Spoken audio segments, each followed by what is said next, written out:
तुमचं गुरु कोण होते सोलापुरात?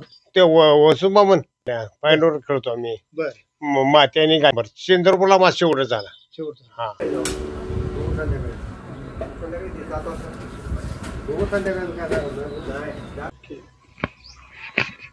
सुस्ते तालुका पंढरपूर या गावातील एकेकाळचे नामवंत आणि ख्यातनाम पैलवान गोपीचंद भानुदास चव्हाण हे एकेकाळी महाराष्ट्र राज्याचे युवा महाराष्ट्र चॅम्पियन ठरलेले आहेत.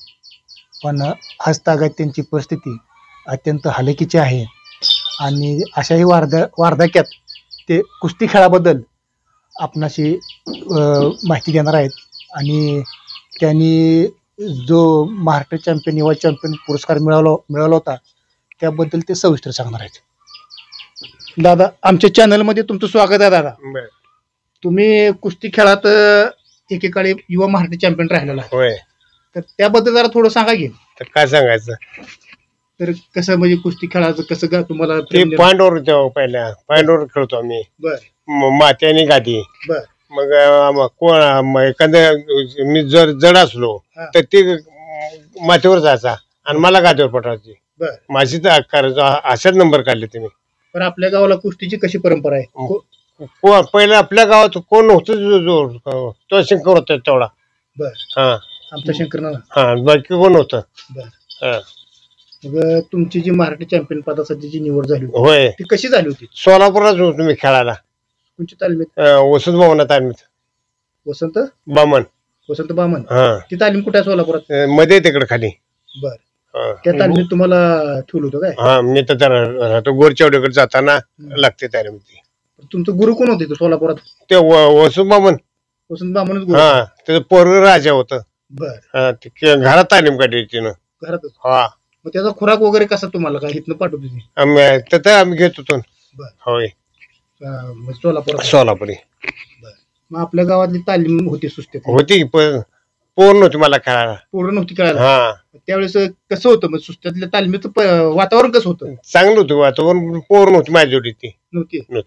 मग आता मला काय म्हणायचं दादा, तुम्ही जे युवा महाराष्ट्र चॅम्पियन झाला होय त्यापर्यंत मजल कशी मारली? पहिल्याच्या ठाण्याला काल नंबर.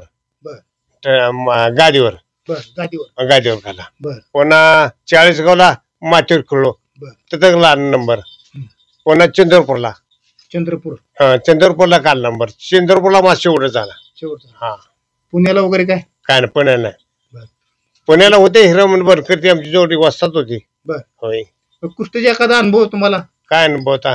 बरं बाबा, हे चॅम्पियन पद मिळवण्यासाठी तुम्हाला म्हणजे काय खडतर प्रवास किंवा त्यातलं काय एखादा अनुभव आहे का? काय नाही, तर वजन 60 किलो खेळायचं तर वजन अजिबात वाढायचं नाही. जेवायचं उपास काढायचा.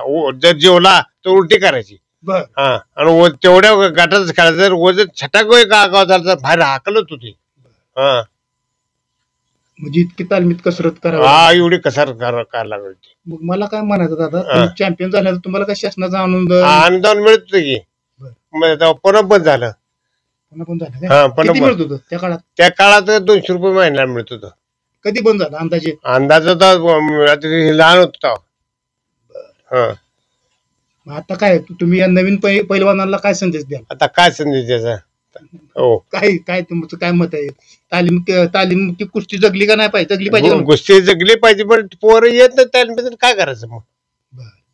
कोण येते? शिवसेनेचं पोर येते तर का शिव म्हणतो पोराला खेळायचं कोण नाही. आता तो खेळ गेला का म्हणलं? शिवापाचं वय झाले. मग आता कोण पोरच नाही, काय करायचं मग? तालीम जगली, कुस्ती जगली पाहिजे. हा. पण कुस्ती जगण्यासाठी प्रत्येकानं त्या प्रयत्न केले आहे बाप्पा. नाद लागतो जार बाबा तालमीत खेळ म्हणा. हा. बरं, ह्यासाठी काय शासनानं आंदोलन चालू करावं? की कुस्तीच्या खेळासाठी बाबा शासनानं काय? बरं, तुम्हाला आता जे तुमचं बंद पडलेलं आंदोलन आहे ते शासनानं चालू करावं? केलं पाहिजे ना. ठीक आहे दादा, त्यासाठी प्रयत्न आम्ही सुद्धा करू तुमच्यासाठी. बरोबर. कुस्ती कला बी जगली पाहिजे, गावातली कुस्ती वाढली पाहिजे असं तुमचं मत आहे? होय होय. हे आमच्या चॅनलच्या माध्यमातून संदेश आम्ही देऊ. कुस्ती कला जगण्यासाठी शासनानं कुस्ती खेळाडूला अनुदान दिलं पाहिजे.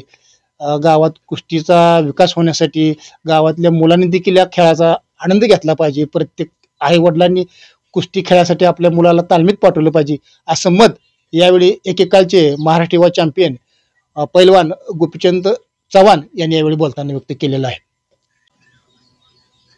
कुस्ती त्या काळात तुम्ही कुस्ती खेळत होता, त्या काळात तुमच्या बरोबर पंढरपूर तालुक्यातलं किंवा गावातलं कोण पैलवान होतं का नामांकित?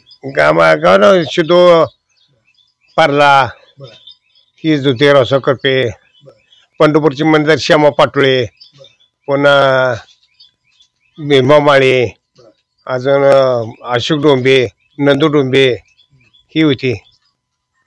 त्यांनी कुस्तीच्या योगदानासाठी म्हणजे काय हे केलं होतं का दादा? काय योगदान दिलं होतं का? पण नाना कदम, नाना कदम पंढरपूरलेच का? हा. मग ह्यांचं तुम्हाला काय दादा त्या काळात मार्गदर्शन वगैरे लाभत होतं का या लोकांचं? काय लाभायचं? कुस्ती खेळायची म्हणजे खेळायची त्यांच्याकडे, त्या खेळत होती माझ्या संग, खेळत होती का? नव्हती खेळत, नव्हती. नव्हती. म्हणजे तुमच्या संग तुम्हाला कोण कोण घाबरत होतं त्या काळात? त्या काळात जोडच नव्हती तुम्हाला. नव्हती. हा, आपल्या तालुक्यातच जोड नव्हती. नव्हती जोड. मग असं कुस्ती खेळासाठी तालुक्यात जोड नसताना दादा असा काय प्रकार घडलाय का बाबा तुम्हाला दुजाभाव करण्याचा किंवा दुसणं देण्याचा प्रकार? नाही तसलं काय नाही, तसलं काय सुद्धा नाही. आता तालमीतच असते ते सरची नोकरी लागली त्याला. पहिल्यांदा 30,000 पेमेंट आहे. नोकरी लागली महत्वाचं. त्या पद्धतीने म्हणजे ती गदा मिळाल्यामुळे ना त्याला पुरस्कार म्हणजे चंद्रार पाटलाने का आपल्या पूर तालुक्यात तुम्हाला जोड नव्हती म्हणताय. मग त्यावेळेस तुमचा काय अनुभव आहे का कुस्ती मैदानावरचा? बाबा तुम्ही कुस्ती मैदानात फिरत असताना ही पैलवान वगैरे तुम्हाला घाबरत होती का जोडीला? उठतच नव्हती ना. उठत नव्हती का? मग अशा पैलवानापैकी कोण कोण नाव तुमच्या ध्यानात आहे का? आता नाव काय नाव सांग तुम्हाला. भीमा माळे, अशोक डोंबे, नंदू डोंबे, पुन्हा ते दत्ता एक होता दुसरा, काय ते नाव मला माहिती नाही, नाना कदम, अशी ते होती. पण उठत तुम्ही माझ्या सांग कोण. म्हणजे तुमचा पंढरपूर तालुक्यात दबदबाच होता कुस्ती खेळात. पंढरपूर तालुक्यात तुमचा दबदबा. होय होय होय. त्यामुळे तुम्ही ही महाराष्ट्र चॅम्पियन पदाची मजल मारलेली असं मला वाटते. होय होय.